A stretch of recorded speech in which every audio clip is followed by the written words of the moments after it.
তার লাশটা না তুললে ভালো হয়। শহীদ মাহফুজুর রহমানের লাশ উত্তোলন করা হবে। তার মা আজও পাগল প্রায়। এই মুহূর্তে যদি লাশ উত্তোলন করা হয়, মাহফুজের মা হয়তোবা একটা বড় ধরনের দুর্ঘটনায় এফেক্ট হতে পারে। আমি অন্যান্য যে সাক্ষী যারা আছে সেই সাক্ষীদের সাক্ষ্য নিয়ে এটা আদালতে প্রসিডিউর করব। এখন আদালতের প্রয়োজনে তার লাশ উত্তোলনের বিষয়টা এখানে আসছে।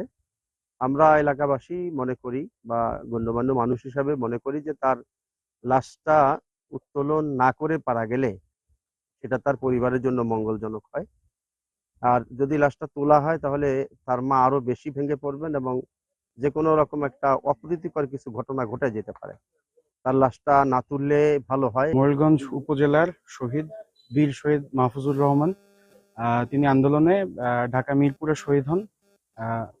আজকে আন্দোলনের 9 মাস পরে আমরা যে বিষয়টা জানতে পারি যে বিজ্ঞ আদালতের মাধ্যমে একটি নির্দেশ জারি করা হয়েছে, যেখানে বলা হয়েছে শহীদ মাহফুজুর রহমানের লাশ উত্তোলন করা হবে ফরেনসিক রিপোর্টের সুবিধার্থে, তদন্তের সুবিধার্থে।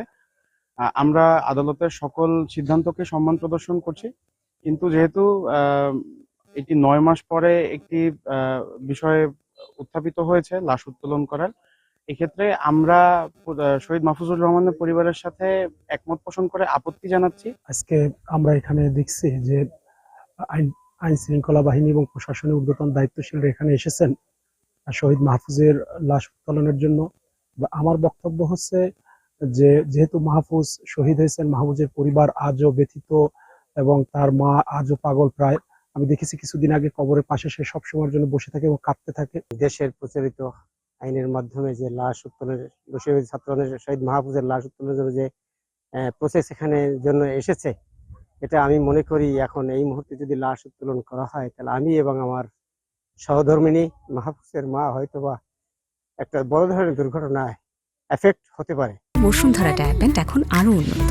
এই হট এয়ার থ্রো টপশিট দ্রুত শোষণ করে সোনামণিকে দেয় কোমল অনুভূতি।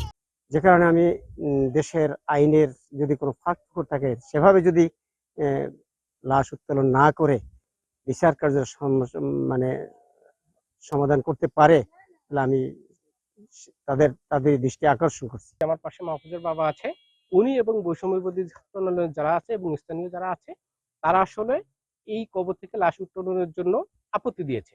যে বিশেষ করে মাহফুজের বাবা উনি একটা কথা বলেছে যে মানবিক বিষয়টা বিবেচনা করে যে এই কবর থেকে যদি লাশ উঠানো হয় তাহলে ওনারা হয়তো মানসিক ট্রমায় ভুগবে। ইতিমধ্যে তারা মানসিক ট্রমায় আছে, এটা যদি হয়ে থাকে তাহলে তাদের জন্য এটা বেঁচে থাকা আরো কঠিন হয়ে যাবে। আমি যেহেতু আদালতের নির্দেশনা মানতে এসেছি, আদালতের যে প্রসিডিউর আছে সেই প্রসিডিউর অবশ্যই আমাকে মানতে হবে। যেহেতু ওনারা আপত্তি দিয়েছে, ওনারা লিখিত স্টেটমেন্ট দিতে চেয়েছে যে কি জন্য ওনারা উঠাতে দিবেন না।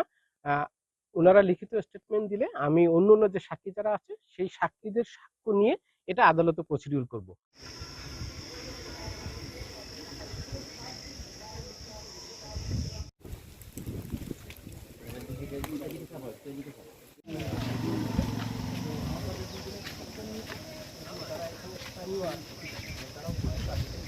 আদালতকে জানাতে হবে, আদালতকে কিন্তু আপনাদের মেসেজটা জানাতে হবে। আদালতকে জানানোর পরে আদালত সিদ্ধান্ত নিবে যে এই বিষয়ে কি করবে। আদালত যদি ফার্দার মনে করে যে না এটা ওঠাতেই হবে, তখন যদি সেকেন্ড টাইমে আবার দেয় তখন সেটা পরে পৌঁছিয়ে নিয়ে দিব যে উনি এই কারণে এটা উত্তোলন করতে দিচ্ছে না। এরপরেও যদি বিজ্ঞ আদালত যদি মনে করে যে না এটা উঠানোর প্রয়োজন নয়, তাহলে তো আদালতই সিদ্ধান্ত দিবে এটা। এরপরে যদি আদালত বলে না ওটা উঠাতেই হবে, তখন আদালত ফার্দার যে ডিসিশন নিবে আমরা সেই সিদ্ধান্ত অনুযায়ী কাজ করবো।